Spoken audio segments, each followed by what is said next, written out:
Hello and welcome to my presentation on the pastoral theme in literature. Today we will be discussing How the Garden by Andrew Marvell and The Nymph's Reply to the Shepherd by Sir Walter Raleigh uses this theme to idealize nature in rural life. These works each offer their own unique perspective. Now let's dive in. So you may be wondering what the pastoral theme is. So the word pastoral actually refers to the literary works that are written about shepherds and rural life.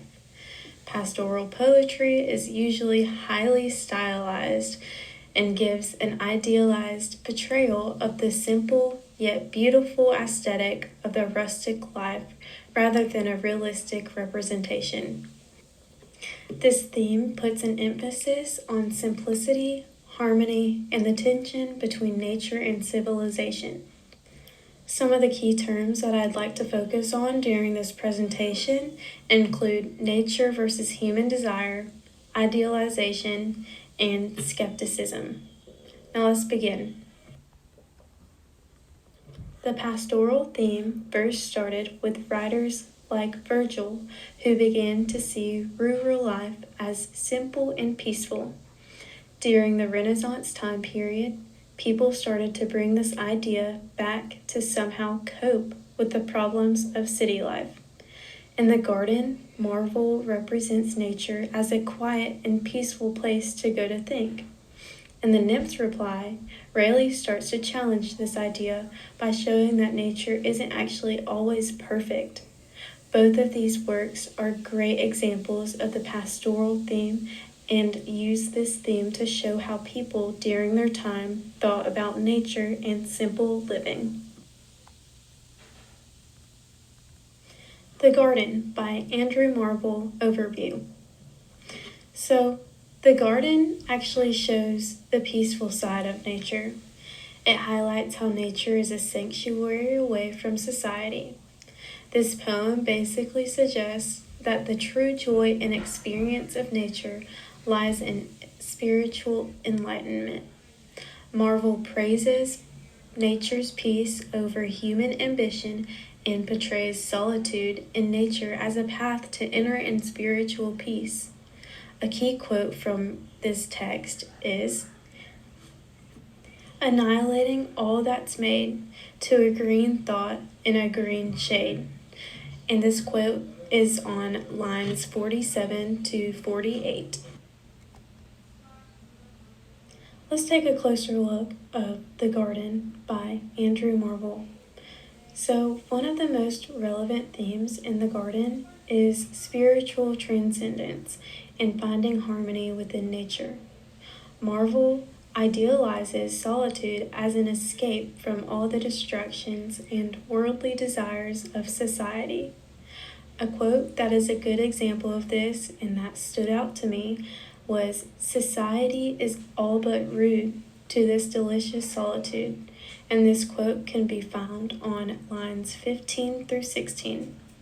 Here, Marvell contrasts peace in nature and the chaos of society. The Nymph's Reply to the Shepherd by Sir Walter Raleigh is a response to The Passionate Shepherd to His Love by Christopher Marlowe. In this poem, the nymph turns down the shepherd's romantic promises and points out that youth and love are just temporary and materials will fade over time. A good example of this in the text is, "But could youth last and love still breed? Had joys no date, nor age no need?" In this quote, Raleigh emphasizes the fleeting nature of time and desire. Let's analyze the nymph's reply to the shepherd. So, some key terms in the nymph's reply are the fleeting nature of both youth and love and skepticism about the quote-unquote perfect view of pastoral life. The poem's overall tone can be seen as realistic and often critical. You can see an example of this tone in the lines, "The flowers do fade in Wanton fields," to wayward winter reckoning yields. This can be found on lines 9 through 10. Here, the author reminds us that pleasure and beauty are only just temporary.